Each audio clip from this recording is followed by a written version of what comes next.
vient d'une petite île, l'île Maurice. Elle subit les fouets du changement climatique. L'océan Indien est entouré de grands pays industriels, l'Australie, la Chine, l'Inde, l'Afrique du Sud, l'Indonésie, la Malaisie, et tout ça contribue à un changement climatique qui nous affecte énormément. Changement dans les systèmes cycloniques, changement dans les saisons, inondations et sécheresses, tout cela c'est le challenge de l'île Maurice. Mais en plus, nous avons le challenge économique, puisque nous avons 80% de notre production d'électricité est une production qui émane d'énergie fossile. Donc vous voyez qu'il y a tout à faire. Le laboratoire, nous voulons bien être laboratoire, mais nous ne voulons pas être uniquement de l'expérience, de l'expérimentation.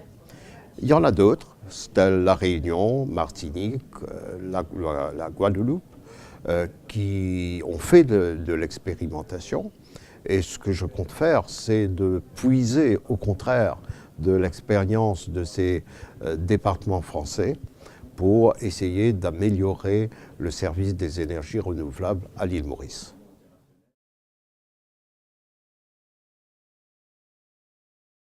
Alors déjà, nous commençons à développer avec une société française, Quadrant, l'énergie éolienne. Nous avons une société mauricienne qui a investi lourdement dans le secteur du photovoltaïque. Nos projets, c'est premièrement de vulgariser le photovoltaïque. Déjà dans un grand bâtiment d'une grande banque, c'est l'énergie photovoltaïque qui fait rouler tout ce bâtiment. Essayons de faire changer les mentalités, de convaincre la population que les bâtiments, tout au moins les grands bâtiments, devraient être alimentés par une source d'énergie photovoltaïque. Je dois dire qu'au niveau des écoles, de certaines écoles, il y a eu une grande évolution. Je suis moi-même membre du conseil d'administration d'une école confessionnelle qui s'engage maintenant dans un programme d'énergie photovoltaïque et j'espère que d'ici 5 ans, nous aurons une île Maurice qui pourra vivre de son soleil et non pas uniquement se dorer au soleil.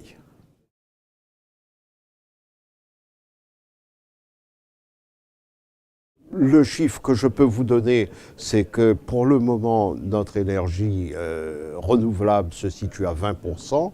Les chiffres officiels se situent à 35% en 2025.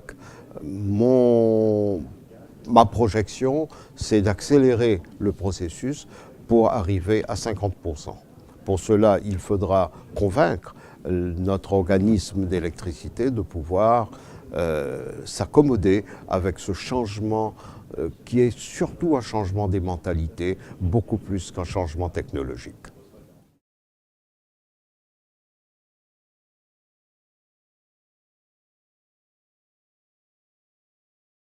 Surtout que nous sommes des innocents dans cette histoire.